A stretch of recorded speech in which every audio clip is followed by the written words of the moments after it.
बिस्मिल्लाहिर्रहमानिर्रहीम। अस्सलाम वालेकुम। वेलकम टू माय चैनल खाना और सजाना विद अतीका। आज की जो रेसिपी है वो बहुत ही मज़ेदार अमरूद की चटनी है। तो चलें आएँ देखते हैं कि मज़ेदार अमरूद की चटनी हमने कैसे बनानी है। अमरूद की चटनी बनाने के लिए मैंने यहाँ पर पुदीना लिया है, हाफ़ कप के करीब पुदीना है। हाफ़ कप के करीब ही मैं इसके अंदर धनिया डाल रही हूँ। ये थोड़ा सा मैंने प्याज लिया है, 2 जवे हम इसके अंदर लहसुन के ऐड करेंगे।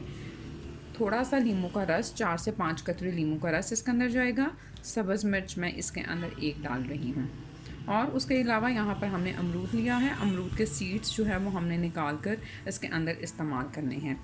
ये सफ़ेद ज़ीरा है, थोड़ा सा 1/4 टीस्पून के करीब मैंने सफ़ेद ज़ीरा लिया है। इसको मैंने थोड़ा सा भून लिया था।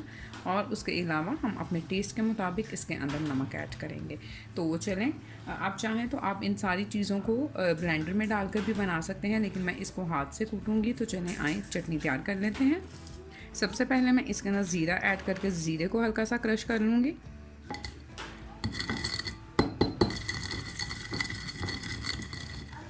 ज़ीरे को हल्का सा क्रश करने के बाद मैं इसके अंदर पुदीना और धनिया ऐड कर दूंगी और इसको भी थोड़ा सा कूट लूँगी। सब्ज़ मिर्च भी इसमें साथ ही ऐड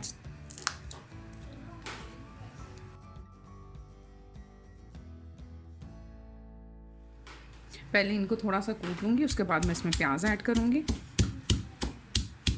जी, तो ये मैंने हल्का हल्का इनको क्रश कर लिया है। अब मैं इसके अंदर प्याज भी ऐड कर दूँगी।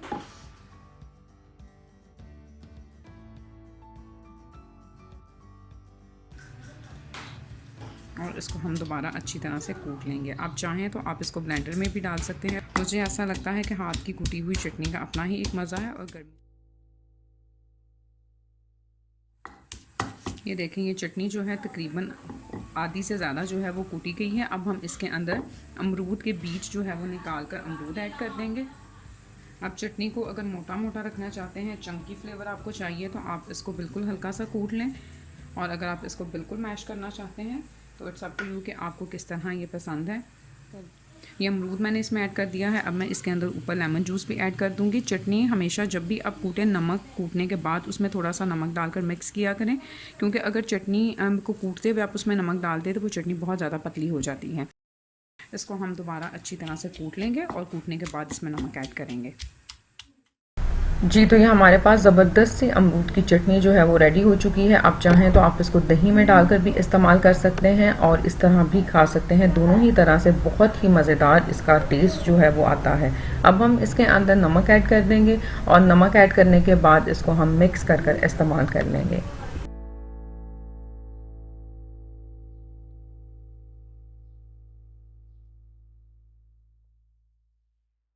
जी, मैंने थोड़ा सा दही ले लिया है। थोड़ी सी चटनी जो है मैं उसको दही के अंदर ऐड करूँगी और बाकी इसी तरह से रहने दूँगी। इट्स अप टू यू कि आपको किस तरह से पसंद है। सब्ज़ मिर्च और नमक का इस्तेमाल आप अपने टेस्ट के मुताबिक कम या ज़्यादा भी कर सकते हैं। जी, तो ये हमारे पास मज़ेदार अमरूद की चटनी जो है वो तैयार हो चुकी है। ये थोड़े से अमरूद के चंक्स इसके ऊपर चले जाएंगे। आप इसको ज़रूर ट्राई कीजिएगा और मुझे फ़ीडबैक दीजिएगा कि आपको ये कैसी लगी। अपना बहुत सारा ख्याल रखिएगा, दुआओं में याद रखिएगा। फिर मिलूँगी इंशाल्लाह नई और मज़ेदार सी रेसिपी के साथ। तब तक के लिए thank you very much and अल्लाह हाफ़िज़।